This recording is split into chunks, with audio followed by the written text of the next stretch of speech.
ਕਾਸਿਮ ਸੁਲੇਮਾਨੀ ਦੀ ਜਿਹੜੀ ਬਰਸੀ ਸੀ ਉਹ ਇੱਕ ਉਹਨਾਂ ਦਾ ਟੋਂਬ ਇੱਕ ਯਾਦਗਾਰ ਜਿਹੜੀ ਬਣਾਈ ਹੋਈ ਆ ਤੇ ਉੱਥੇ ਸੀ। ਇਹ ਸ਼ਹਿਰ ਹੈ ਕਰਮਨ ਤੇ ਜਿੱਥੇ ਇਹ 2 ਧਮਾਕੇ ਦੱਸੇ ਜਾ ਰਹੇ ਆ ਕਿ ਜਿਹੜੇ ਹੋਏ ਆ ਜਿਹਦੇ ਵਿੱਚ ਮਤਲਬ 100 ਤੋਂ ਵੱਧ ਜਿਹੜੇ ਲੋਕ ਆ ਉਹਨਾਂ ਦੀ ਮੌਤ ਹੋਈ ਆ ਤੇ 200 ਤੋਂ ਵੱਧ ਜਿਹੜੇ ਲੋਕ ਆ ਉਹ ਜ਼ਖਮੀ ਹੋਏ ਨੇ, ਜਿਹਨੂੰ ਈਰਾਨ ਦੀ ਗਵਰਨਮੈਂਟ ਨੇ ਟੈਰਰਿਸਟ ਅਟੈਕ ਦੱਸਿਆ ਆ। ਤੇ ਜੋ ਲਗਾਤਾਰ ਮਿਡਲ ਈਸਟ ਦੇ ਵਿੱਚ ਉੱਥੇ ਚੱਲ ਰਿਹਾ ਆ ਇਜ਼ਰਾਈਲ ਹਮਾਸ ਜਿਹੜੀ ਜਾਂ ਇਜ਼ਰਾਈਲ ਪੈਲਸਤੀਨ ਜੰਗ ਆ, ਤਾਂ ਉਹਦੇ ਵਿੱਚ ਸਾਰਿਆਂ ਦਾ ਜਿਹੜਾ ਸ਼ੱਕ ਆ ਉਹ ਇਜ਼ਰਾਈਲ ਵੱਲ ਹੀ ਜਿਹੜਾ ਜਾ ਰਿਹਾ ਆ ਇਸ ਅਟੈਕ ਦੇ ਲਈ। ਜਿਹੜਾ ਪ੍ਰਾਈਮ ਮਿਨਿਸਟਰ ਆ ਇਰਾਨ ਦਾ, ਉਹਨਾਂ ਨੇ ਕਿਹਾ ਆ ਕਿ ਅਨਡਾਊਟਲੀ the perpetrators of this cowardly act will soon be identified and punished for their heinous act by the capable security and law enforcement forces. The enemies of the nation should know that such actions can never disrupt the solid determination of the Iranian nation. ਇਹ ਉਸ ਤਰ੍ਹਾਂ ਦਾ attack ਮੰਨਿਆ ਜਾ ਰਿਹਾ ਕਿ ਮਤਲਬ Iran ਨੂੰ ਇਹ ਅਹਿਸਾਸ ਕਰਾਇਆ ਗਿਆ ਕਿ ਅਸੀਂ ਤੁਹਾਡੇ ਅੰਦਰ ਵੜ ਕੇ ਕਿਤੇ ਵੀ ਜਿਹੜਾ ਆ ਤੁਹਾਡੇ ਤੇ ਵੱਡਾ ਹਮਲਾ ਕਰ ਸਕਦੇ ਆ, ਵੀ ਜੇ ਤੁਸੀਂ ਮਤਲਬ ਕਿਸੇ ਤਰ੍ਹਾਂ ਦੀ ਇਨਵੋਲਵਮੈਂਟ ਡਾਇਰੈਕਟ ਜਿਹੜੀ ਆ ਇਸ ਜੰਗ ਦੇ ਵਿੱਚ ਕਰਦੇ ਹੋ। ਕਿਹਾ ਵੱਧ ਜਾ ਰਿਹਾ ਪਰ ਉਸ ਤਰ੍ਹਾਂ ਦੀ ਕੋਈ ਰਿਟੈਲੀਏਸ਼ਨ ਦੇਖਣ ਨੂੰ ਨਹੀਂ ਮਿਲੀ ਆ ਇਜ਼ਰਾਈਲ ਦੇ ਖਿਲਾਫ, ਜਾਂ ਜਿਹੜੀ ਜਿਹਦੇ ਨਾਲ ਇਹ ਲੱਗ ਰਿਹਾ ਵੀ ਜਿਹੜਾ ਜੰਗ ਦਾ ਪਸਾਰ ਆ ਉਹ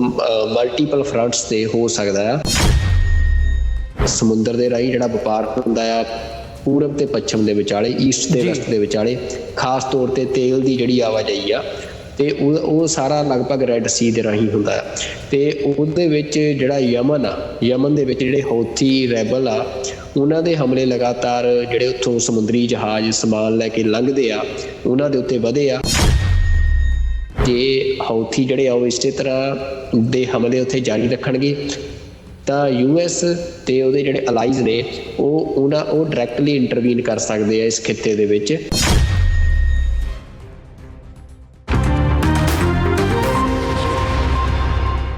ਵਿਊਅਰਸ, ਬ੍ਰੇਕ ਤੋਂ ਬਾਅਦ ਤੁਹਾਡਾ ਸਾਰਿਆਂ ਦਾ ਸਵਾਗਤ ਹੈ। ਗੱਲਬਾਤ ਨੂੰ ਅੱਗੇ ਤੋਰਦੇ ਹਾਂ। ਸੁਖਵਿੰਦਰ ਸਿੰਘ ਜੀ, ਜਦੋਂ ਅਸੀਂ ਗੱਲ ਕਰ ਰਹੇ ਹਾਂ ਇਸ ਵਕਤ ਮਤਲਬ ਮਿਡਲ ਈਸਟ ਦਾ ਜਿਹੜਾ ਕ੍ਰਾਈਸਿਸ ਹੈ ਉਹ ਵੀ ਵੱਡੇ ਲੈਵਲ ਦੇ ਉੱਤੇ ਇੰਟਰਨੈਸ਼ਨਲ ਪੋਲੀਟਿਕਸ ਨੂੰ ਪ੍ਰਭਾਵਿਤ ਕਰਦਾ ਨਜ਼ਰ ਆ ਰਿਹਾ। ਸੋ ਇਹਦੀ ਗੱਲ ਕਰੀਏ ਕਿਉਂਕਿ ਮਿਡਲ ਈਸਟ ਦੇ ਵਿੱਚ ਗੱਲ ਇਕੱਲੀ ਹਮਾਸ ਤੇ ਇਜ਼ਰਾਈਲ ਦੀ ਜੰਗ ਦੀ ਨਹੀਂ ਹੈਗੀ। ਜੋ ਗਜ਼ਾ ਦੇ ਵਿੱਚ ਵੈਸਟ ਬੈਂਕ ਦੇ ਵਿੱਚ ਸਿਚੁਏਸ਼ਨ ਬਣੀ ਹੋਈ ਹੈ, ਇਕੱਲੀ ਗੱਲ ਉੱਥੋਂ ਤੱਕ ਨਹੀਂ। ਇਸ ਵਕਤ ਜੋ ਸਪੈਸ਼ਲੀ ਹੁਣ ਅੱਜ ਦੀ ਜਿਹੜੀ ਮੇਜਰ ਖਬਰ ਹੈਗੀ ਹੈ ਵੀ ਈਰਾਨ ਦੇ ਵਿੱਚ ਜਦੋਂ ਅਸੀਂ ਦੇਖਦੇ ਹਾਂ ਤਹਿਰਾਨ ਦੀ ਕੈਪੀਟਲ ਤੋਂ ਦੂਰ ਜਿਹੜਾ ਇੱਕ ਸ਼ਹਿਰ ਹੈ ਕਰਮਨ, ਉੱਥੇ ਜਿਹੜਾ ਬੰਬ ਬਲਾਸਟ ਹੋਇਆ ਆ। ਇਰਾਨੀਅਨ ਜਿਹੜੇ ਕਮਾਂਡਰ ਸੀਗੇ ਸੁਲੇਮਾਨੀ 2020 ਦੇ ਵਿੱਚ ਜਦੋਂ ਉਹਨਾਂ ਦੀ ਮੌਤ ਹੁੰਦੀ ਹੈ ਡਰੋਨ ਸਟ੍ਰਾਈਕ ਦੇ ਵਿੱਚ, ਅਮਰੀਕਾ ਦੀ ਡਰੋਨ ਸਟ੍ਰਾਈਕ ਦੇ ਵੱਲੋਂ, ਉਹ ਇੱਕ ਅਹਿਮ ਪੁਆਇੰਟ ਬਣ ਗਿਆ ਆ ਉੱਥੇ ਬੰਬ ਬਲਾਸਟ ਹੋਣਾ, ਜਿਹਦੇ ਵਿੱਚ 100 ਬੰਦਿਆਂ ਦੇ ਮਰਨ ਦੀ ਖਬਰ ਹੈ ਤੇ 200 ਦੇ ਕਰੀਬ ਜਿਹੜੇ ਹੈਗੇ ਆ ਉਹ ਉੱਥੇ ਜ਼ਖਮੀ ਹੋਏ ਆ। ਟਵਿਨ ਬਲਾਸਟ ਹੁੰਦਾ, ਇਹ ਮਤਲਬ ਅਸੀਂ ਈਰਾਨ ਦੀ ਗੱਲ ਕਰ ਰਹੇ ਹਾਂ। ਦੂਜੀ ਨਾਲ ਹੀ ਮਤਲਬ ਬੇਰੂਟ ਦੇ ਵਿੱਚ ਜਿਹੜੀ ਬੌਂਬਿੰਗ ਹੁੰਦੀ ਹੈ, ਲਿਬਨਾਨ ਵੀ ਕਿਤੇ ਨਾ ਕਿਤੇ ਮਤਲਬ ਜਿਹੜੀਆਂ ਪੋਲੀਟੀਕਲ ਆਊਟਫਿਟਸ ਹੈਗੀਆਂ ਨੇ ਜਾਂ ਮਿਲੀਟੈਂਟ ਆਊਟਫਿਟਸ ਹੈਗੀਆਂ ਨੇ, ਹਿਜ਼ਬੁੱਲਾ ਤੇ ਬਾਕੀਆਂ ਦਾ ਨਾਮ ਆਉਂਦਾ, ਜਿਹੜੇ ਫਲਸਤੀਨੀਆਂ ਦੇ ਨਾਲ ਕਿਤੇ ਨਾ ਕਿਤੇ ਖਲੋਂਦੇ ਆ। ਈਰਾਨ ਤੋਂ ਸਪੋਰਟ ਮਿਲਦੀ ਹੈ, ਇੱਧਰ ਲਿਬਨਾਨ ਵਿੱਚ ਹੁੰਦਾ। ਤੇ ਸੋ ਇਹ ਜਿਹੜੀ ਸਾਰੀ ਮਿਡਲ ਈਸਟ ਦੀ ਸਿਚੁਏਸ਼ਨ ਹੈਗੀ ਹੈ, ਇਹਨੂੰ ਅਸੀਂ ਪਹਿਲਾਂ ਸ਼ੁਰੂਆਤ ਕਰੀਏ ਅੱਜ ਦੀ ਜਿਹੜੀ ਇਹ ਟਵਿਨ ਬਲਾਸਟ ਹੋਏ ਆ ਈਰਾਨ ਦੇ ਵਿੱਚ। ਸੋ ਇੱਥੋਂ ਸ਼ੁਰੂਆਤ ਕਰੀਏ, ਸਮਝਣ ਦੀ ਕੋਸ਼ਿਸ਼ ਕਰੀਏ ਵੀ ਇਸ ਵਕਤ ਮਿਡਲ ਈਸਟ ਦੇ ਵਿੱਚ ਚੱਲ ਕੀ ਰਿਹਾ। ਬਿਲਕੁਲ ਜੀ, ਲਗਾਤਾਰ ਜਿਹੜੀ ਨਜ਼ਰ ਆ ਇਸ ਖਿੱਤੇ ਦੇ ਉੱਤੇ ਬਣੀ ਹੋਈ ਹੈ, ਸਾਰੀ ਦੁਨੀਆ ਦੀ ਵੀ ਤੇ ਸਾਡੀ ਵੀ, ਕਿਉਂਕਿ ਘਟਨਾਵਾਂ ਬਹੁਤ ਤੇਜ਼ੀ ਨਾਲ ਵਾਪਰ ਰਹੀਆਂ ਨੇ। ਹੁਣ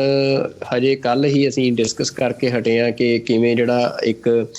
ਹਮਾਸ ਦਾ ਡਿਪਟੀ ਲੀਡਰ ਸੀ ਉਹਦੀ ਲੈਬਨਾਨ ਦੇ ਵਿੱਚ ਜਿਹੜੀ ਆ ਉਹ ਅਟੈਕ ਦੇ ਵਿੱਚ ਮੌਤ ਹੋਈ ਆ ਤੇ ਉਹ ਹਜੇ ਚਰਚਾ 'ਚ ਚੱਲ ਰਿਹਾ ਸੀ ਮਸਲਾ। ਉਹਦੇ ਨਾਲ ਹੀ ਹੁਣ ਜਿਹੜੇ ਈਰਾਨ ਦਾ ਜਿਹੜਾ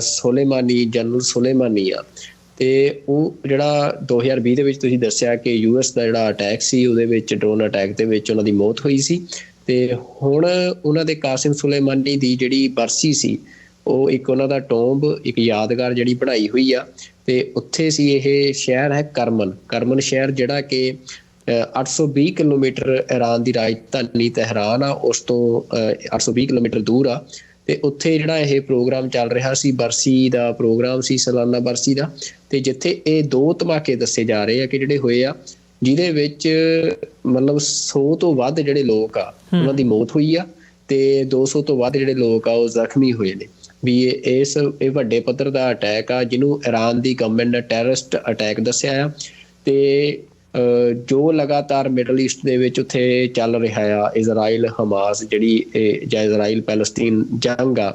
ਤਾਂ ਉਹਦੇ ਵਿੱਚ ਸਾਰਿਆਂ ਦਾ ਜਿਹੜਾ ਸ਼ੱਕ ਆ ਉਹ ਇਜ਼ਰਾਈਲ ਵੱਲ ਹੀ ਜਿਹੜਾ ਜਾ ਰਿਹਾ ਆ ਇਸ ਅਟੈਕ ਦੇ ਲਈ ਵੀ, ਕਿਉਂਕਿ ਜਿਹੜਾ ਕੋਲੀਜਨ ਆ ਹਮਾਸ ਤੇ ਹਿਜ਼ਬੁੱਲਾ ਤੇ ਇਰਾਨ ਦਾ, ਵੀ ਇਹ ਇੱਕ ਧਿਰ ਆ ਉੱਥੇ ਉਸ ਖਿੱਤੇ ਦੇ ਵਿੱਚ ਜਿਹੜੀ ਇਜ਼ਰਾਈਲ ਦੇ ਖਿਲਾਫ ਲੜਦੀ ਆ। ਭਾਵੇਂ ਕਿ ਜਿਹੜੀ ਇਜ਼ਰਾਈਲ ਹਮਾਸ ਦੀ ਇਸ ਟਾਈਮ ਲੜਾਈ ਚੱਲ ਰਹੀ ਆ ਗਾਜ਼ਾ ਦੇ ਵਿੱਚ, ਉਹਦੇ ਵਿੱਚ ਇਰਾਨ ਤੇ ਜਿਹੜਾ ਹਿਜ਼ਬੁੱਲਾ ਆ ਉਹ ਡਾਇਰੈਕਟਲੀ ਇਨਵੋਲਵਡ ਨਹੀਂ ਹੋਇਆ, ਪਰ ਮਤਲਬ ਕਲੀਅਰ ਕੱਟ ਆ, ਇਹ ਓਪਨਲੀ ਆ ਕਿ ਇਰਾਨ ਤੇ ਹਿਜ਼ਬੁੱਲਾ ਇਹ ਬੈਕ ਕਰਦੇ ਆ ਹਮਾਸ ਨੂੰ, ਤੇ ਜਿਹੜਾ ਇਜ਼ਰਾਈਲ ਨੂੰ ਉਹ ਆਪਣਾ ਦੁਸ਼ਮਣ ਸਮਝਦੇ ਆ। ਤੇ ਜਿਹੜੀ ਇੱਕ ਲੰਮੇ ਸਮੇਂ ਤੋਂ ਇਹਨਾਂ ਦੀ ਜਿਹੜੀ ਜੰਗ ਆ ਇਸ ਤਰ੍ਹਾਂ ਦੀ ਚੱਲ ਰਹੀ ਆ, ਤੇ ਉਹਦੇ ਵਿੱਚ ਇਹ ਜਿਹੜਾ ਇੱਕ ਵੱਡਾ ਉੱਥੇ ਅਟੈਕ ਹੋਇਆ ਹੁਣ, ਜਿਹਦੇ ਵਿੱਚ ਤੁਸੀਂ ਦੇਖੋ ਵੀ 100 ਤੋਂ ਵੱਧ ਲੋਕ ਮਾਰੇ ਗਏ ਆ। ਤਾਂ ਇਹਨੂੰ ਇਹ ਮੰਨਿਆ ਜਾ ਰਿਹਾ ਵੀ ਇਹ ਇਜ਼ਰਾਈਲ ਇਹਦੇ ਪਿੱਛੇ ਹੋ ਸਕਦਾ ਹੈ। ਤੇ ਹਾਲਾਂਕਿ ਇਜ਼ਰਾਈਲ ਨੇ ਇਹਦੇ ਉੱਤੇ ਕੋਈ ਵੀ ਇਹਦੀ ਜ਼ਿੰਮੇਵਾਰੀ ਨਹੀਂ ਲਈ ਆ ਇਸ ਅਟੈਕ ਦੀ, ਤੇ ਪਰ ਉਹ ਕਹਿੰਦੇ ਆ ਕਿ ਜਿਹੜਾ ਸਾਰਾ ਇਰਾਨੀਅਨ ਮੀਡੀਆ ਆ ਉਹ ਇਹਦੇ ਲਈ ਅਕਿਊਜ਼ ਇਜ਼ਰਾਈਲ ਨੂੰ ਕਰ ਰਿਹਾ ਆ। ਤੇ ਉਹਨਾਂ ਦੀ ਜਿਹੜੀ ਸਟੇਟਮੈਂਟ ਆ ਇਜ਼ਰਾਈਲ ਦੇ ਇਰਾਨ ਦੇ ਮਿਨਿਸਟਰ ਦੀ, ਜਿਹੜਾ ਪ੍ਰਾਈਮ ਮਿਨਿਸਟਰ ਆ ਇਰਾਨ ਦਾ, ਉਹਨਾਂ ਨੇ ਕਿਹਾ ਆ ਕਿ undoubtedly the perpetrators of this cowardly act will soon be identified and punished for their heinous act by the capable security and law enforcement forces. The enemies of the nation should know that such actions can never disrupt the solid determination of the Iranian nation. ਕਿ ਜਿਹੜੀ ਮਤਲਬ ਉਹਨਾਂ ਦਾ ਹੁਣ ਸਪਸ਼ਟ ਆ ਕਿ ਅਸੀਂ ਇਹਦੇ ਖਿਲਾਫ ਸਖਤ ਕਾਰਵਾਈ ਕਰਾਂਗੇ ਜਾਂ ਬਦਲਾ ਲਵਾਂਗੇ ਇਸ ਹਮਲੇ ਦਾ। ਤੇ ਮੰਨਿਆ ਇਹ ਜਾ ਰਿਹਾ ਕਿ ਜਿਹੜੀ ਥਾਂ ਨੂੰ ਚੁਣਿਆ ਗਿਆ ਇਸ ਅਟੈਕ ਦੇ ਲਈ, ਉਹ ਇਰਾਨ ਦੇ ਲਈ ਇੱਕ ਸਿੰਬੋਲਿਕ ਪਲੇਸ ਆ। ਆਪਣੀ ਜਿਹੜੀ ਉਹਨਾਂ ਦੀ ਸਿਕਿਉਰਿਟੀ ਆ ਜਾਂ ਉਹਨਾਂ ਦੀ ਜਿਹੜੀ ਜੰਗ ਆ ਉਸ ਖਿੱਤੇ ਦੇ ਵਿੱਚ ਚੱਲ ਰਹੀ, ਕਿਉਂਕਿ ਸਿੰਬਲ ਸੀ ਕਾਸਿਮ ਸੁਲੇਮਾਨੀ। ਕਾਸਿਮ ਸੁਲੇਮਾਨੀ ਜਿਹੜੀ ਇਸਲਾਮਿਕ ਰੈਵੋਲੂਸ਼ਨਰੀ ਗਾਰਡ ਕੋਰਪਸ ਦੀ, ਮਤਲਬ ਇਸਲਾਮ ਦੀ ਜਿਹੜੀ ਅਸੀਂ ਕਹਿ ਸਕਦੇ ਹਾਂ ਕਿ ਜੰਗਜੂਆਂ ਦੀ ਫੌਜ ਆ ਜਿਹੜੀ ਇਰਾਨ ਦੀ, ਤਾਂ ਉਹਨੂੰ ਲੀਡ ਕਰਦਾ ਸੀ। ਤੇ ਇੱਕ ਬਹੁਤ ਜਿਵੇਂ US ਨੇ ਬੜਾ ਹਾਈ ਪ੍ਰੋਫਾਈਲ ਟਾਰਗੇਟ ਕੀਤਾ ਸੀ ਕਾਸਿਮ ਸੁਲੇਮਾਨੀ ਦਾ ਡਰੋਨ ਦੇ ਨਾਲ ਇਰਾਕ ਦੇ ਵਿੱਚ। ਤੇ ਇਹ ਜਿਹੜਾ ਮਤਲਬ ਹੋਇਆ ਆ ਹੁਣ ਬਰਸੀ ਦੇ ਉੱਤੇ ਤੇ ਇਜ਼ਰਾਈਲ ਤੇ ਹਮਾਸ ਦੀ ਜੰਗ ਦੇ ਵਿੱਚ, ਤਾਂ ਇਹਨੂੰ ਇੱਕ ਸਿੰਬੋਲਿਕ ਅਟੈਕ ਮੰਨਿਆ ਜਾ ਰਿਹਾ ਕਿ ਇਰਾਨ ਦੀ ਜਿਹੜੀ ਲੋਕਾਂ ਦੇ ਵਿੱਚ ਇੱਕ ਤੁਸੀਂ ਕਹਿ ਸਕਦੇ ਵੀ ਕਿਸੇ ਨੂੰ ਸਾਈਕੋਲੋਜੀਕਲੀ ਸੱਟ ਮਾਰਨੀ ਹੁੰਦੀ ਆ,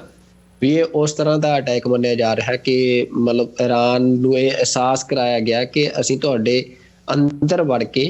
ਕਿਤੇ ਵੀ ਜਿਹੜਾ ਆ ਤੁਹਾਡੇ ਤੇ ਵੱਡਾ ਹਮਲਾ ਕਰ ਸਕਦੇ ਆ, ਵੀ ਜੇ ਤੁਸੀਂ ਮਤਲਬ ਕਿਸੇ ਤਰ੍ਹਾਂ ਦੀ ਇਨਵੋਲਵਮੈਂਟ ਡਾਇਰੈਕਟ ਜਿਹੜੀ ਆ ਇਸ ਜੰਗ ਦੇ ਵਿੱਚ ਕਰਦੇ ਹੋ। ਤਾਂ ਇਹ ਐਨਾਲਿਸਿਸ ਹੁਣ ਤੱਕ ਦਾ ਇਸ ਹਮਲੇ ਤੇ ਕੀਤਾ ਜਾ ਰਿਹਾ ਹੈ ਜਿੰਨੀਆਂ ਰਿਪੋਰਟਸ ਆਈਆਂ ਨੇ। ਪਰ ਇਸ ਤੋਂ ਇਲਾਵਾ ਜਿਹੜੀ ਹਿਜ਼ਬੁੱਲਾ ਵਾਲੀ ਗੱਲ ਆ ਉਹਦੇ ਵਿੱਚ ਵੀ ਇਹ ਗੱਲ ਕਹੀ ਜਾ ਰਹੀ ਸੀ ਕਿ ਜਿਹੜਾ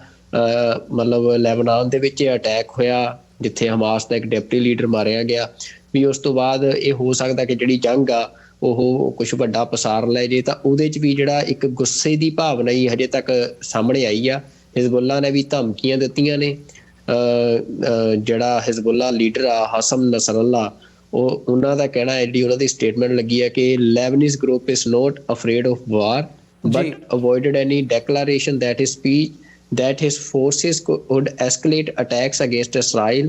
in his first speech since killing of Saleh al-Aruri. ਕਿ ਉਹਨਾਂ ਨੇ ਜ਼ਰੂਰ ਕਿਹਾ ਕਿ ਅਸੀਂ ਜੰਗ ਤੋਂ ਡਰਦੇ ਨਹੀਂ, ਪਰ ਉਹ ਇਹ ਨਹੀਂ ਉਹਨਾਂ ਦੀ ਸਪੀਚ ਦੇ ਵਿੱਚ ਜਿਹੜੀ ਲੋਕਾਂ ਨੂੰ ਮੁਖਾਤਬ ਹੋਏ ਆ ਇਸ ਹਮਲੇ ਤੋਂ ਬਾਅਦ ਕਿ ਅਸੀਂ ਇਜ਼ਰਾਈਲ ਦੇ ਉੱਤੇ ਜਿਹੜਾ ਆ ਡਾਇਰੈਕਟ ਅਟੈਕ ਕਰਾਂਗੇ। ਤਾਂ ਹੁਣ ਤੱਕ ਇਹ ਜ਼ਰੂਰ ਆ ਕਿ ਜਿਹੜੀ ਇਰਾਨ ਵਾਲੀ ਇਹ ਸਾਰਾ ਬਲੋਕ ਆ ਉਹਦੇ ਵੱਲੋਂ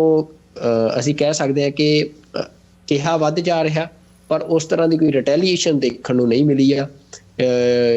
ਇਜ਼ਰਾਈਲ ਦੇ ਖਿਲਾਫ, ਜਾਂ ਜਿਹੜੀ ਜਿਹਦੇ ਨਾਲ ਇਹ ਲੱਗ ਰਿਹਾ ਵੀ ਜਿਹੜਾ ਜੰਗ ਦਾ ਪਸਾਰ ਆ ਉਹ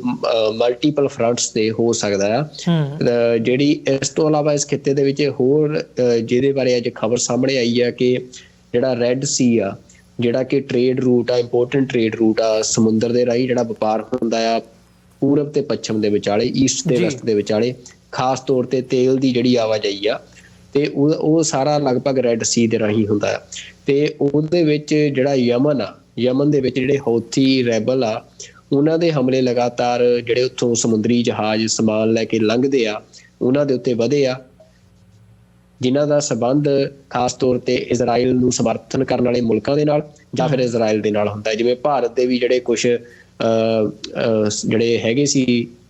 ਮਾਲ ਢੋਣ ਵਾਲੇ ਜਹਾਜ਼, ਉਹਨਾਂ ਦੇ ਉੱਤੇ ਵੀ ਹਮਲੇ ਦੀਆਂ ਖਬਰਾਂ ਸਾਹਮਣੇ ਆਈਆਂ ਸੀ। ਤਾਂ ਕਈ ਜਿਹੜੀਆਂ ਦੁਨੀਆ ਦੀਆਂ ਵੱਡੀਆਂ ਇਹ ਕੰਮ ਕਰਨ ਵਾਲੀਆਂ ਕੰਪਨੀਆਂ ਨੇ ਜਿਹੜੀਆਂ ਸਮੁੰਦਰ ਦੇ ਰਾਹੀਂ ਸਮਾਨ ਦੀ ਆਵਾਜਾਈ ਕਰਦੀਆਂ ਨੇ, ਉਹਨਾਂ ਨੇ ਰੈੱਡ ਸੀ ਦੇ ਵਿੱਚ ਆਪਣੇ ਲਾਂਘੇ ਨੂੰ ਬੰਦ ਕਰਤਾ ਆ ਇਸ ਉਹਦੇ ਚੱਲਦਿਆਂ, ਟੈਕਸ ਦੇ ਚੱਲਦਿਆਂ, ਜਿਹਦੇ ਨਾਲ ਜਿਹੜਾ ਸਫ਼ਰ ਆ ਉਹ ਬਹੁਤ ਜ਼ਿਆਦਾ ਲੰਮਾ ਹੋ ਗਿਆ, ਕਿਉਂਕਿ ਜਿਹੜੀ ਸੁਏਜ਼ ਕਨਾਲ ਆ ਉਹਦਾ ਜਿਹੜਾ ਰਸਤਾ ਆ ਉਹ ਇਸ ਰੈੱਡ ਸੀ ਤੋਂ ਹੋ ਕੇ ਜਾਂਦਾ ਤੇ ਉਸ ਕਰਕੇ ਜਿਹੜਾ ਜੇ ਉਹ ਕਿਉਂਕਿ ਸੁਏਜ਼ ਕਨਾਲ ਬਿਲਕੁਲ ਇੱਕ ਛੋਟਾ ਜਿਹਾ ਪਾਣੀ ਦਾ ਰਾਹ ਆ ਜਿਹਦੇ ਰਾਹੀਂ ਕਿ ਸਮੁੰਦਰੀ ਜਹਾਜ਼ ਉੱਥੋਂ ਲੰਘਦੇ ਆ,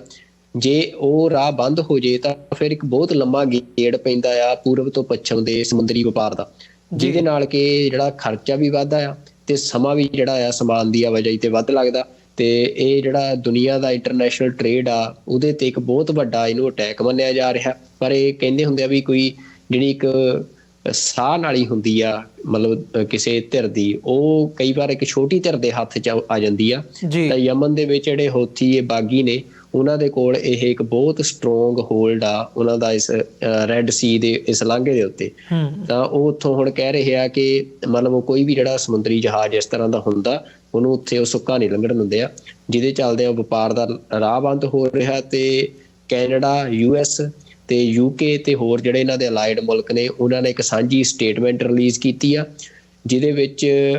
ਮਤਲਬ ਜਿਹੜੀ ਸਟੇਟਮੈਂਟ ਆ ਉਹਦੇ 'ਚ ਉਹ ਕਹਿੰਦੇ ਆ ਕਿ ਆ joint statement Wednesday from Canada, the United States, United Kingdom and a host of other nations reiterates condemnation of Houthi attacks on commercial ships in the Red Sea, noting a significant escalation over the past week. Ongoing Houthi attacks in the Red Sea are illegal, unacceptable and profoundly destabilizing, the statement reads. ਤੇ ਉਹ ਅੱਗੇ ਲਿਖਦੇ ਆ ਕਿ the nations call attacks from the Yemeni-based Houthi a direct threat to the freedom of navigation that underpin global trade in one of the world's most critical waterways. ਤੇ ਹੁਣ ਮਤਲਬ ਜਿਹੜਾ ਇਹ ਜਿਹੜੇ ਐਨਾਲਿਸਟ ਨੇ ਉਹ ਇਹ ਕਹਿ ਰਹੇ ਆ ਕਿ ਜੇ ਹੌਥੀ ਜਿਹੜੇ ਆ ਉਹ ਇਸੇ ਤਰ੍ਹਾਂ ਦੇ ਹਮਲੇ ਉੱਥੇ ਜਾਰੀ ਰੱਖਣਗੇ ਤਾਂ US ਤੇ ਉਹਦੇ ਜਿਹੜੇ ਅਲਾਈਜ਼ ਨੇ ਉਹ ਡਾਇਰੈਕਟਲੀ ਇੰਟਰਵੀਨ ਕਰ ਸਕਦੇ ਆ ਇਸ ਖਿੱਤੇ ਦੇ ਵਿੱਚ ਜੀ। ਹਾਲਾਂਕਿ ਪਹਿਲਾਂ ਹੀ ਜਿਹੜਾ US ਆ ਉਹਨੇ ਇਸ ਖਿੱਤੇ ਦੇ ਵਿੱਚ ਜਿਹੜੇ ਆਪਣੇ ਸ਼ਿਪਸ ਨੇ, ਆਪਣੇ 에ਅਰਕ੍ਰਾਫਟ ਕੈਰੀਅਰਸ ਨੇ ਉਹ ਡਿਪਲੋਏ ਕੀਤੇ ਹੋਏ ਆ, ਪਰ ਉਹ ਹੁਣ ਉਹਨਾਂ ਦੀ ਸਟੇਟਮੈਂਟ ਆ ਗਈ ਆ ਤੇ ਸਟੇਟਮੈਂਟ ਤੋਂ ਬਾਅਦ ਜੇ ਅਟੈਕ ਨਹੀਂ ਰੁਕਦੇ ਆ ਤਾਂ ਇਸ ਲਾਂਘੇ ਨੂੰ ਯਕੀਨੀ ਬਣਾਉਣ ਲਈ, ਸਹੀ ਤਰੀਕੇ ਨਾਲ ਚੱਲਦਾ ਰੱਖਣ ਦੇ ਲਈ ਹੋ ਸਕਦਾ ਕਿ ਜਿਹੜਾ ਹਾਊਥੀਜ਼ ਦੇ ਉੱਤੇ ਜਿਹੜਾ US ਜਾਂ ਫਿਰ ਉਹਦੇ ਅਲਾਈਜ਼ ਨੇ ਉਹ ਕੋਈ ਡਾਇਰੈਕਟ ਜਿਹੜੀ ਕਾਰਵਾਈ ਆ ਉਹ ਕਰਨ, ਜਿਹਦੇ ਨਾਲ ਇਹ ਜਿਹੜਾ ਸਾਰੀ ਜੰਗ ਦਾ ਮਤਲਬ ਕੋਈ ਵੀ ਇਵੈਂਟ ਆ ਹੁਣ ਜਿਹੜਾ ਉਹ ਇਸ ਜੰਗ ਨੂੰ ਇੱਕ ਵੱਡਾ ਰੂਪ ਦੇ ਸਕਦੇ ਆ। ਤਾਂ ਅਮਰਵੀਰ ਸਿੰਘ ਜੀ, ਗੱਲ ਇਹ ਆ ਕਿ ਬਹੁਤ ਕੁਛ ਚੱਲ ਰਿਹਾ ਆ ਯੂਕਰੇਨ ਰਸ਼ੀਆ ਦੇ ਵਿਚਾਲੇ ਜਿਹੜੀ ਜੰਗ ਆ, ਜਾਂ ਫਿਰ ਹੁਣ ਇਹ ਜਿਹੜੀ ਗਾਜ਼ਾ ਦੇ ਵਿੱਚ ਹੋ ਰਹੀ ਆ ਇਜ਼ਰਾਈਲ ਤੇ ਪੈਲਸਤੀਨ ਦੇ ਵਿਚਾਲੇ ਜੀ। ਹਜੇ ਫਿਲਹਾਲ ਜਿਹੜੀ ਇਹ ਜੰਗ ਆ ਉਹਦੇ ਵਿੱਚ ਦੇਖਣ ਚ ਆਇਆ ਕਿ ਦੋ ਧਿਰਾਂ ਲੜ ਰਹੀਆਂ ਨੇ, ਪਰ ਉਹਨਾਂ ਨੂੰ ਸਮਰਥਨ ਕਰਨ ਵਾਲੇ ਹੋਰ ਕਈ ਮੁਲਕ ਨੇ ਜਿਹੜੇ ਬੈਕ ਐਂਡ ਤੋਂ ਸਪੋਰਟ ਕਰਦੇ ਆ, ਡਾਇਰੈਕਟਲੀ ਇਨਵੋਲਵਡ ਨਹੀਂ ਹੋਏ ਆ। ਜਿਹੜਾ ਦੁਨੀਆ ਨੂੰ ਇੱਕ ਸ਼ੰਕਾ ਆ ਕਿ ਕੋਈ ਤੀਜੀ ਵਿਸ਼ਵ ਜੰਗ ਵਰਗੀ ਸਥਿਤੀ ਬਣ ਸਕਦੀ ਹੈ ਦੁਨੀਆ 'ਚ, ਤਾਂ ਉਹਦੇ ਲਈ ਇਹ ਸਮਝ ਲਓ ਕਿ ਗਰਾਊਂਡ ਤਿਆਰ ਹੋ ਰਹੇ ਆ। ਕੋਈ ਵੀ ਇੱਕ ਘਟਨਾ ਜਿਹੜੀ ਆ ਉਹ ਇਹਨੂੰ ਅਨਕੰਟਰੋਲਡ ਕਰ ਸਕਦੀ ਹੈ ਐਸਕਲੇਸ਼ਨ ਨੂੰ, ਵੀ ਜਿਹਦੇ ਨਾਲ ਮਲਟੀਪਲ ਜਿਹੜੇ ਕੰਟਰੀਜ਼ ਆ ਉਹ ਫਿਰ ਸਿੱਧੀ ਜੰਗ ਦੇ ਵਿੱਚ ਇਨਵੋਲਵਡ ਹੋ ਸਕਦੇ ਆ। ਉਹ ਭਾਵੇਂ ਅਸੀਂ ਦੇਖੀਏ ਵੀ ਇਹ ਜੰਗ ਦੇ ਵਿੱਚ ਵੀ ਪੂਰੀਆਂ ਸੰਭਾਵਨਾਵਾਂ ਨੇ ਜੋ ਗਾਜ਼ਾ 'ਚ ਲੜੀ ਜਾ ਰਹੀ ਆ, ਤੇ ਜੋ ਯੂਕਰੇਨ ਦੇ ਵਿੱਚ ਉਸ ਫਰੰਟ ਤੇ ਲੜੀ ਜਾ ਰਹੀ ਆ ਉਹਦੇ ਵਿੱਚ ਵੀ ਪੂਰੀਆਂ ਸੰਭਾਵਨਾਵਾਂ ਨੇ ਕਿ ਮਲਟੀਪਲ ਕੰਟਰੀਜ਼ ਜਿਹੜੀਆਂ ਨੇ ਜੰਗ 'ਚ ਇਨਵੋਲਵਡ ਹੋ ਸਕਦੀਆਂ। ਤੇ ਜਿਸ ਦਿਨ ਇੱਕ ਤੋਂ ਬਾਅਦ ਦੂਜੀ ਕੋਈ ਕੰਟਰੀ ਜਿਹੜੀ ਆ ਉਹ ਸਿੱਧੀ ਜੰਗ ਦੇ ਵਿੱਚ ਇਨਵੋਲਵਡ ਹੋਈ ਤਾਂ ਫਿਰ ਇਹ ਗੱਲ ਰੁਕਣੀ ਨਹੀਂ। ਇਹ ਗੱਲ ਦਾ ਫੈਲਾਅ ਬਹੁਤ ਵੱਡੇ ਪੱਧਰ ਤੇ ਹੋਣਾ ਆ। ਤੇ ਇਹ ਵੀ ਪ੍ਰੈਡਿਕਸ਼ਨ ਲਾਈ ਜਾ ਰਹੀ ਹੈ ਕਿ ਇਹਨਾਂ ਦੋਵਾਂ ਪੁਆਇੰਟਸ ਤੋਂ ਇਲਾਵਾ ਇੱਕ ਹੋਰ ਜਿਹੜਾ ਕ੍ਰਿਟੀਕਲ ਪੁਆਇੰਟ ਆ ਉਹ ਸਾਊਥ ਏਸ਼ੀਆ ਦਾ, ਚਾਈਨਾ, ਪਾਕਿਸਤਾਨ ਤੇ ਇੰਡੀਆ ਦਾ ਜਿਹੜਾ ਬਾਰਡਰ ਆ ਜੀ, ਉਹਦੇ ਨੇੜਲੇ ਕਿਸੇ ਇਲਾਕੇ ਦੇ ਵਿੱਚ ਵੀ ਜਿਹੜਾ ਫਲੈਸ਼ ਪੁਆਇੰਟ ਹੋ ਸਕਦਾ। ਪਰ ਇਹ ਆ ਵੀ ਕਿੱਥੇ ਹੁੰਦਾ ਜਾਂ ਕੀ ਇਵੈਂਟਸ ਵਾਪਰਦੀਆਂ ਆ, ਅਸੀਂ ਉਹਨਾਂ ਦਾ ਐਨਾਲਿਸਿਸ ਕਰ ਸਕਦੇ ਹਾਂ ਜਾਂ ਉਹਨਾਂ ਬਾਰੇ ਦੇਖ ਸਕਦੇ ਹਾਂ ਵੀ ਕੀ ਹੋ ਰਿਹਾ। ਪਰ ਕਈ ਗੱਲਾਂ ਹੁੰਦੀਆਂ ਨੇ ਜਿਹੜੀਆਂ ਕਿ ਬਿਹਾਈਂਡ ਦਾ ਕਰਟਨਸ ਵਾਪਰ ਰਹੀਆਂ ਹੁੰਦੀਆਂ, ਉਹ ਮਤਲਬ ਅਸੀਂ ਵੀ ਉਹਨਾਂ ਤੱਕ ਪਹੁੰਚ ਨਹੀਂ ਕਰ ਸਕਦੇ। ਪਰ ਕਈ ਵਾਰ ਤੁਹਾਡੀਆਂ ਜਿਹੜੇ ਇਹ ਲੀਡਰਸ ਹੁੰਦੇ ਨੇ ਡਿਪਲੋਮੇਸੀ ਦੇ, ਉਹਨਾਂ ਦੀਆਂ ਕੈਲਕੂਲੇਸ਼ਨਸ ਤੋਂ ਵੀ ਬਾਹਰ ਕੁਝ ਅਜਿਹੇ ਹਾਦਸੇ ਵਾਪਰ ਜਾਂਦੇ ਆ ਕਿ ਜਿਹੜੇ ਫਲੇਅਰ ਅਪ ਕਰ ਦਿੰਦੇ ਆ ਮੂਵਮੈਂਟਸ ਨੂੰ। ਤੇ ਉਹ ਹੁਣ ਜਿਹੜੇ ਸਾਰੇ ਲੋਕ ਨੇ ਇਸੇ ਗੱਲ ਦਾ ਡਰ, ਲੈਬਨਾਨ ਦੇ ਵਿੱਚ ਜਿਹੜੀ ਪੋਪੂਲੇਸ਼ਨ ਆ ਉਹਨੂੰ ਇਸੇ ਗੱਲ ਦਾ ਡਰ ਲੱਗਿਆ ਹੋਇਆ ਆ ਕਿ ਜੇ ਹਿਜ਼ਬੁੱਲਾ ਜਿਹੜਾ ਡਾਇਰੈਕਟਲੀ ਇਨਵੋਲਵਡ ਹੋ ਗਿਆ ਇਸ ਜੰਗ ਦੇ ਵਿੱਚ, ਤਾਂ ਲੈਬਨਾਨ ਦੇ ਲੋਕ ਇਸ ਗੱਲ ਤੋਂ ਫਿਕਰਮੰਦ ਨੇ ਕਿ ਵੱਡਾ ਨੁਕਸਾਨ ਉਹਨਾਂ ਨੂੰ ਵੀ ਝੱਲਣਾ ਪੈ ਸਕਦਾ ਜੰਗ ਦਾ। ਤਾਂ ਜਿਹੜੀ ਆਮ ਖਲਕਤ ਆ, ਆਮ ਲੋਕਾਈ ਆ, ਉਹ ਜ਼ਰੂਰ ਇਸ ਗੱਲ ਤੋਂ ਫਿਕਰਮੰਦ ਆ ਜਿੱਥੇ ਜਿੱਥੇ ਜੰਗਾਂ ਚੱਲ ਰਹੀਆਂ ਨੇ। ਜਿਸ ਪੱਧਰ ਤੇ ਅਸੀਂ ਦੇਖਿਆ ਕਿ ਗਾਜ਼ਾ ਦੇ ਵਿੱਚ ਬੱਚਿਆਂ ਦੀ ਮੌਤ ਹੋ ਰਹੀ ਆ, ਲੋਕਾਂ ਦੀ ਮੌਤ ਹੋ ਰਹੀ ਆ, ਹਸਪਤਾਲ ਦੇ ਵਿੱਚ ਜੇਰੇ ਇਲਾਜ ਜਿਹੜੇ ਲੋਕ ਨੇ ਉਹਨਾਂ ਦੀ ਮੌਤ ਬੰਬ ਧਮਾਕਿਆਂ 'ਚ ਹੋ ਰਹੀ ਆ। ਤਾਂ ਮਤਲਬ ਇਸ ਟਾਈਮ ਜਿਹੜੇ ਵੈਪਨਸ ਨੇ ਉਹ ਮਾਸ ਡਿਸਟਰਕਸ਼ਨ ਦੇ ਵੈਪਨਸ ਸਾਰੇ ਮੁਲਕਾਂ ਕੋਲ ਹੈਗੇ ਆ, ਜਿਹਦੇ ਵਿੱਚ ਆਮ ਖਲਕਤ ਦਾ ਬਹੁਤ ਵੱਡਾ ਨੁਕਸਾਨ ਹੋਣ ਦੇ ਖਦਸ਼ੇ ਤੇ ਡਰ ਨੇ ਜੇ ਕਿਸੇ ਤਰ੍ਹਾਂ ਦੀ ਵੱਡੀ ਜੰਗ ਜਿਹੜੀ ਆ ਉਹ ਸ਼ੁਰੂ ਹੁੰਦੀ ਆ। ਪਰ ਅਸੀਂ ਉਹੀ ਗੱਲ ਕਹਿੰਦੇ ਆ ਕਿ ਚਾਹੇ ਇਹਨਾਂ ਦੀ ਜੜ ਕਿੱਥੇ ਪਈ ਆ, ਜਦੋਂ ਕੋਈ ਜਿਹੜੀ ਸੱਤਾ ਧਿਰ ਆ ਉਹ ਕਿਸੇ ਮਜ਼ਲੂਮ ਦੇ ਉੱਤੇ ਜ਼ੁਲਮ ਕਰਦੀ ਆ ਤਾਂ ਉਹਦੇ ਵਿੱਚੋਂ ਬਗਾਵਤਾਂ ਪੈਦਾ ਹੁੰਦੀਆਂ ਨੇ, ਉਹਦੇ ਵਿੱਚੋਂ ਕਲੈਸ਼ ਪੈਦਾ ਹੁੰਦੇ ਆ, ਤੇ ਫਿਰ ਵੱਡੀਆਂ ਜਿਹੜੀਆਂ ਉਹ ਜੰਗਾਂ ਦਾ ਰੂਪ ਲੈ ਲੈਂਦੇ ਆ। ਤੇ ਜੰਗਾਂ ਦੇ ਵਿੱਚ ਜਿਹੜੀ ਤਬਾਹੀ ਆ ਉਹ ਇੱਕ ਤੁਸੀਂ ਕਹਿ ਸਕਦੇ ਹੋ ਕਿ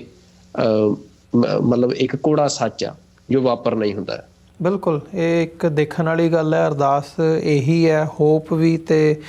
ਰੱਬ ਅੱਗੇ ਅਰਦਾਸ ਵੀ ਭਾਈ ਇਸ ਕਿਸਮ ਦੀ ਸਿਚੁਏਸ਼ਨ ਨਾ ਬਣੇ। ਪਰ ਇਸ ਸਾਰੀ ਗੱਲਬਾਤ ਦੇ ਵਿੱਚੋਂ ਜੇ ਅਸੀਂ ਦੋ ਨੁਕਤੇ ਜਾਂ ਦੋ ਚੀਜ਼ਾਂ ਨੂੰ ਪੁਆਇੰਟ ਬਣਾ ਕੇ ਦੇਖਣਾ ਹੋਵੇ, ਇੱਕ ਤੇ ਰੈੱਡ ਸੀ ਦਾ ਜ਼ਿਕਰ ਹੈਗਾ ਵੀ ਉਹ ਇੱਕ ਟਰੇਡ ਦੇ ਪੁਆਇੰਟ ਆਫ ਵਿਊ ਤੋਂ ਜਿਹੜਾ ਇੰਟਰਨੈਸ਼ਨਲ ਟਰੇਡ ਹੈ ਬਹੁਤ ਕਰੂਸ਼ੀਅਲ ਪੁਆਇੰਟ ਹੈ, ਕਰੂਸ਼ੀਅਲ ਥਾਂ ਜਿੱਥੇ ਇਸ ਵਕਤ ਜਿਹੜੇ ਹਮਲੇ ਨੇ ਉਹ ਕੀਤੇ ਜਾ ਰਹੇ ਨੇ ਜਿਹੜੇ ਸਮੁੰਦਰੀ ਜਹਾਜ਼ ਨੇ ਉਹਨਾਂ ਦੇ ਉੱਤੇ। ਇਹ ਸਾਰੀ ਸਿਚੁਏਸ਼ਨ ਇੰਟਰਨੈਸ਼ਨਲੀ ਵੈਸਟ ਦੇ ਮੁਲਕ ਨੇ, ਸਾਰਾ ਯੂਰਪ ਹੋ ਗਿਆ ਤੇ ਅਮਰੀਕਾ ਕੈਨੇਡਾ, ਇਹਨਾਂ ਦੇ ਉੱਤੇ ਵੱਡਾ ਪ੍ਰੈਸ਼ਰ ਪਾਉਂਦੇ ਆ ਕਿ ਇਹ ਸਿਚੁਏਸ਼ਨ ਨੂੰ ਡੀਐਸਕੇਲੇਟ ਕੀਤਾ ਜਾਵੇ। ਇੱਕ ਤਾਂ ਗੱਲ ਇਹ ਹੈਗੀ ਹੈ। ਦੂਜੀ ਗੱਲ ਜਿਹੜੀ ਅਸੀਂ ਬਾਕੀਆਂ ਦੇ ਇੱਧਰ ਫਲਸਤੀਨ ਦੀ ਸਾਈਡ ਤੋਂ, ਹਮਾਸ ਦੀ ਸਾਈਡ ਤੋਂ ਜੇ ਜ਼ਿਕਰ ਕਰੀਏ, ਖਾਸ ਤੌਰ 'ਤੇ ਹਿਜ਼ਬੁੱਲਾ ਦਾ, ਹਾਲਾਂਕਿ ਲਿਬਨਾਨ ਦੇ ਸਾਊਥ ਦੇ ਵਿੱਚ ਉਹਨਾਂ ਨੇ ਕਿਤੇ ਨਾ ਕਿਤੇ ਉਸ ਕਿਸਮ ਦੀ ਜਿਹੜੀ ਇੱਕ ਛੋਟੇ ਲੈਵਲ ਦੇ ਉੱਤੇ ਰੈਜ਼ਿਸਟੈਂਸ ਕਿਹਾ ਜਾ ਸਕਦਾ ਜਿਹਨੂੰ ਜ਼ਰੂਰ ਦਿੱਤੀ ਹੋਈ ਹੈ ਇਜ਼ਰਾਈਲ ਨੂੰ, ਪਰ ਵੱਡੇ ਲੈਵਲ ਦੇ ਉੱਤੇ ਜਾ ਕੇ ਇੱਕ ਫੁੱਲ ਸਕੇਲ ਵਾਰ ਤੋਂ ਉਹ ਅਵੋਇਡ ਕਰ ਰਹੇ ਆ ਅੱਜ ਦੀ ਡੇਟ ਦੇ ਵਿੱਚ। ਪਰ ਇਹ ਸਾਰੀ ਸਿਚੁਏਸ਼ਨ ਜਿੱਥੇ ਅਸੀਂ ਇਹ ਦੋ ਘਟਨਾਵਾਂ ਦਾ ਜ਼ਿਕਰ ਕਰਦੇ ਹਾਂ, ਹੁਣ ਈਰਾਨ ਦੇ ਵਿੱਚ ਜਿਹੜਾ ਜਨਰਲ ਸੁਲੇਮਾਨੀ ਦੀ ਟੌਂਬ ਦੇ ਉੱਤੇ ਅੱਜ ਜਿਹੜੇ 2 ਬੰਬ ਬਲਾਸਟ ਹੋਏ ਆ, ਤੇ ਜਿਹੜੀ ਅਸੀਂ ਬੇਰੂਤ ਦੇ ਵਿੱਚ ਲਿਬਨਾਨ ਦੇ ਵਿੱਚ ਬੀਤੀ ਕੱਲ੍ਹ ਅਟੈਕ ਹੁੰਦਾ ਆ ਤੇ ਉੱਥੇ ਜਿਹੜਾ ਮੌਤ ਹੁੰਦੀ ਹੈ ਹਮਾਸ ਦੇ ਆਗੂ ਦੀ। ਸੋ ਇਹ 2 ਘਟਨਾਵਾਂ ਜਿਹਦੇ ਪਿੱਛੇ ਸਿੱਧਾ ਇਜ਼ਰਾਈਲ ਦਾ ਹੱਥ ਦੇਖਿਆ ਜਾ ਰਿਹਾ ਹੈ। ਇਜ਼ਰਾਈਲ ਵੱਲੋਂ ਕੰਡੈਮਨੇਸ਼ਨ ਵੀ ਕੀਤੀ ਗਈ ਹੈ ਤੇ ਕਿਹਾ ਵੀ ਗਿਆ ਦਬਵੀਂ ਆਵਾਜ਼ ਦੇ ਵਿੱਚ ਕਿ ਸਾਡਾ ਇਸ ਸਿਚੁਏਸ਼ਨ ਦੇ ਨਾਲ ਜਾਂ ਇਹਦੇ ਵਿੱਚ ਹੱਥ ਨਹੀਂ ਹੈਗਾ, ਪਰ ਦੂਜੀ ਸਾਈਡ ਦੇ ਉੱਤੇ ਮੰਨਿਆ ਇਹੀ ਜਾ ਰਿਹਾ। ਰਿਟੈਲੀਏਸ਼ਨ ਦੇ ਪੁਆਇੰਟ ਆਫ ਵਿਊ ਦੇ ਨਾਲ ਲਿਬਨਾਨ ਦੇ ਲਈ ਜਾਂ ਖਾਸ ਤੌਰ 'ਤੇ ਹਿਜ਼ਬੁੱਲਾ ਦੇ ਲਈ ਬੜੀ ਟ੍ਰਿਕੀ ਜੀ ਸਿਚੁਏਸ਼ਨ ਬਣ ਜਾਂਦੀ ਹੈ। ਉਹ ਵੀ ਕਸੂਤੇ ਜੇ ਫਸ ਜਾਂਦੇ ਆ ਇੱਥੇ ਆ ਕੇ ਕਿ ਜੇ ਉਹ ਰਿਟੈਲੀਏਟ ਨਹੀਂ ਕਰਦੇ, ਜਵਾਬ ਨਹੀਂ ਦਿੰਦੇ, ਤੇ ਉਹ ਕਿਤੇ ਨਾ ਕਿਤੇ ਵੀਕ ਵੀ ਲੱਗਦੇ ਆ, ਕਮਜ਼ੋਰ ਮਹਿਸੂਸ ਕਰਦੇ ਆ ਇੰਟਰਨੈਸ਼ਨਲੀ ਵੀ, ਤੇ ਨਾਲ ਹੀ ਨਾਲ ਜੇ ਉਹ ਉਸ ਪਾਸੇ ਨੂੰ ਤੁਰਦੇ ਆ ਫਿਰ ਉਹ ਜਿਹੜੀ ਸਿਚੁਏਸ਼ਨ ਹੈ ਉਹ ਆਲ ਆਊਟ ਵਾਰ ਤੇ ਉਹ ਜਿਹਨੂੰ ਕਹਿੰਦੇ ਆ ਵੀ ਫਿਰ ਉਹ ਮਲਟੀਪਲ ਥਾਵਾਂ ਦੇ ਉੱਤੇ ਫੈਲਣ ਦਾ ਅੰਦੇਸ਼ਾ ਬਣ ਜਾਂਦਾ ਆ। ਸੋ ਇਹ ਇੰਟਰਨੈਸ਼ਨਲੀ ਬਹੁਤ ਅਹਿਮ ਜਿਹੜੇ ਦਿਨ ਨੇ ਜਾਂ ਅਹਿਮ ਸਮਾਂ ਉਹ ਚੱਲ ਰਿਹਾ ਆ। ਕਿਵੇਂ ਦੇਖਿਆ ਜਾਵੇ ਇਹ 2 ਪੁਆਇੰਟਸ ਨੂੰ ਜੇ ਦੇਖਣਾ ਹੋਵੇ ਵੀ ਵੈਸਟ ਲਈ ਇਹ ਕਿੱਦਾਂ ਦੀ ਸਿਚੁਏਸ਼ਨ ਆ, ਵੈਸਟ ਕੀ ਅਮਰੀਕਾ ਆਉਣ ਵਾਲੇ ਸਮੇਂ ਦੇ ਵਿੱਚ ਸਿਚੁਏਸ਼ਨ ਡੀਐਸਕੇਲੇਟ ਕਰਨ ਦੇ ਲਈ ਇਜ਼ਰਾਈਲ ਦੇ ਉੱਤੇ ਦਬਾਅ ਪਾ ਸਕਦਾ ਜਿਹੜਾ ਕਿ ਪਾਉਣਾ ਚਾਹੀਦਾ, ਪਾਉਣਾ ਬਣਦਾ, ਪਰ ਅਮਰੀਕਾ ਵੱਲੋਂ ਨਹੀਂ ਉਸ ਪਾਸੇ ਨੂੰ ਕਦਮ ਪੁੱਟਿਆ ਜਾਂਦਾ। ਤੇ ਜੇ ਇਹ ਸਿਚੁਏਸ਼ਨ ਇੱਕ ਅੱਧੀ ਕੋਈ ਹੋਰ ਇੱਦਾਂ ਦੀ ਘਟਨਾ ਉਸ ਖਿੱਤੇ ਦੇ ਵਿੱਚ ਵਾਪਰਦੀ ਹੈ ਤੇ ਹਿਜ਼ਬੁੱਲਾ ਇਹ ਨਾ ਹੋਵੇ ਉਹ ਚੜ੍ਹ ਕੇ ਆਉਣ ਵਾਲੀ ਗੱਲ ਵੱਲ ਨੂੰ ਤੁਰ ਪਵੇ। ਦੇਖੋ ਬਾਕੀ ਵੈਸਟ ਕੀ ਸੋਚ ਰਿਹਾ, ਖਾਸ ਤੌਰ ਤੇ USA, ਤਾਂ US ਦਾ ਹੁਣ ਤੱਕ ਦਾ ਜਿਹੜਾ ਸਾਰਾ ਇਸ ਜੰਗ ਤੋਂ ਬਾਅਦ ਦੇਖਣ 'ਚ ਆਇਆ ਕਿ ਜਿਵੇਂ ਦੀ ਬਲਿੰਕਨ ਦੀ ਐਕਟੀਵਿਟੀ ਰਹੀ ਆ, ਕਿ ਜਿੰਨੇ ਕੁ ਗੇੜੇ ਉਹਨਾਂ ਨੇ ਮਿਡਲ ਈਸਟ ਦੇ ਮਾਰੇ ਆ, ਉਹ ਤੋਂ ਬਾਅਦ ਜਾਂ ਅਰਬ ਮੁਲਕਾਂ ਦੇ, ਤਾਂ US ਕਾਫੀ ਕੰਸਰਨਡ ਆ ਕਿ ਇੱਥੇ ਜਿਹੜੀ ਐਸਕਲੇਸ਼ਨ ਆ ਉਹ ਨਾ ਹੋਵੇ। ਪਰ ਮਸਲਾ ਇਹ ਆ ਕਿ ਜਿਹੜਾ US ਆ ਉਹਦੇ ਤੇ ਸਵਾਲ ਇਹੀ ਖੜਾ ਹੋ ਰਿਹਾ ਕਿ US ਜੇ ਐਸਕਲੇਸ਼ਨ ਨਹੀਂ ਚਾਹੁੰਦਾ ਤਾਂ ਪਰ ਉਹ ਨਾਲ ਜਿਹੜੀ ਇਜ਼ਰਾਈਲ ਜੋ ਮਤਲਬ ਅਸੀਂ ਕਹੀਏ ਵੀ ਇੱਕ ਤਾਂ ਜੰਗ ਦੇ ਵੀ ਅਸੂਲ ਹੁੰਦੇ ਆ, ਤੇ ਉਹਨਾਂ ਅਸੂਲਾਂ ਨੂੰ ਵੀ ਜਿਹੜਾ ਛਿੱਕੇ ਟੰਕੇ, ਜਿਵੇਂ ਜਿਹੜੀਆਂ ਰੈਜ਼ੀਡੈਂਸ਼ੀਅਲ ਪਲੇਸਿਸ ਨੇ ਜਾਂ ਖਾਸ ਤੌਰ ਤੇ ਹੌਸਪੀਟਲਸ ਤੱਕ ਨੂੰ ਵੀ ਟਾਰਗੇਟ ਬਣਾਇਆ ਜਾ ਰਿਹਾ, ਕਿ ਉਹਦੇ ਉਸ ਮਾਮਲੇ ਦੇ ਵਿੱਚ ਵੀ ਜਿਹੜਾ US ਆ ਫਿਰ ਵੀ ਉਹ ਜੇ ਡੀ ਐਸਕਲੇਸ਼ਨ ਚਾਹੁੰਦਾ ਆ ਜਾਂ ਉੱਥੇ ਚਾਹੁੰਦਾ ਹੈ ਵੀ ਜਿਹੜੀ ਜੰਗ ਜਿਹੜੀ ਆ ਉਹ ਰੁਕੇ, ਪਰ ਉਹ ਇਜ਼ਰਾਈਲ ਨੂੰ ਰੋਕ ਨਹੀਂ ਰਿਹਾ ਜੀ, ਬਲਕਿ ਇਜ਼ਰਾਈਲ ਦੇ ਜਿਹੜੇ ਸਾਰੇ ਐਕਟ ਨੇ ਉਹਨਾਂ ਨੂੰ ਉਹ ਮਤਲਬ ਜਿਹੜਾ ਸੈਲਫ ਡਿਫੈਂਸ ਦੀ ਕੈਟੇਗਰੀ ਹੁੰਦੀ ਆ ਉਹਦੇ ਚ ਪਾ ਰਿਹਾ ਕਿ ਜਿਹੜਾ ਇਜ਼ਰਾਈਲ ਜੋ ਹਮਾਸ ਦੇ ਉੱਤੇ ਕਰ ਰਿਹਾ ਆ ਵੀ, ਕਿਉਂਕਿ US ਹਮਾਸ ਨੂੰ ਇੱਕ ਟੈਰਰਿਸਟ ਆਰਗੇਨਾਈਜੇਸ਼ਨ ਕੰਸੀਡਰ ਕਰਦਾ ਹੈ ਜੀ। ਮਤਲਬ ਇਹ ਗੱਲ ਬੜੀ ਸਮਝਣ ਦੇਖਣ ਵਾਲੀ ਆ ਕਿ US ਦੀ ਜਿਹੜੀ ਸਾਰੀ ਪਾਲਿਸੀ ਆ ਉਹਦੇ ਵਿੱਚ ਹਮਾਸ ਤੇ ਪੈਲਸਤੀਨ ਇਹ ਦੋ ਅਲੱਗ-ਅਲੱਗ ਗੱਲਾਂ ਨੇ। US ਦੀ ਪਾਲਿਸੀ ਪੈਲਸਤੀਨ ਨੂੰ ਲੈ ਕੇ ਇਹ ਹੈ ਕਿ ਉਹ 2 ਸਟੇਟ ਸੋਲਿਊਸ਼ਨ ਦੀ ਗੱਲ ਕਰਦਾ ਆ, ਪਰ ਉਹ ਹਮਾਸ ਨੂੰ ਪੈਲਸਤੀਨ ਦੀ ਇੱਕ ਅਸੀਂ ਕਹੀਏ ਕਿ ਰਿਪਰੈਜ਼ੈਂਟ ਕਰਨ ਵਾਲੀ ਅਥਾਰਟੀ ਨਹੀਂ ਮੰਨਦਾ, ਤੇ ਉਹ ਹਮਾਸ ਨੂੰ ਇੱਕ ਟੈਰਰਿਸਟ ਆਰਗੇਨਾਈਜੇਸ਼ਨ ਮੰਨਦਾ, ਜਿਹਦੇ ਚੱਲਦੇ ਆ ਹਮਾਸ ਦੇ ਉੱਤੇ ਜਿੰਨੇ ਇਜ਼ਰਾਈਲ ਦੇ ਅਟੈਕ ਨੇ ਉਹਨਾਂ ਨੂੰ ਉਹ ਜਸਟੀਫਾਈ ਕਰਦਾ ਹੈ। ਪਰ ਇੱਥੇ ਹੁਣ ਜਿਹੜੀ ਲੜਨ ਵਾਲੀ ਧਿਰ ਆ ਪੈਲਸਤੀਨ ਵੱਲੋਂ ਜਾਂ ਗਾਜ਼ਾ ਦੇ ਵਿੱਚ, ਅਸੀਂ ਦੇਖੀਏ ਵੀ ਗਾਜ਼ਾ ਦੀ ਜਿਹੜੀ ਐਡਮਿਨਿਸਟ੍ਰੇਸ਼ਨ ਆ ਉਹੀ ਹਮਾਸ ਦੇ ਕੋਲ ਆ ਜੀ, ਤੇ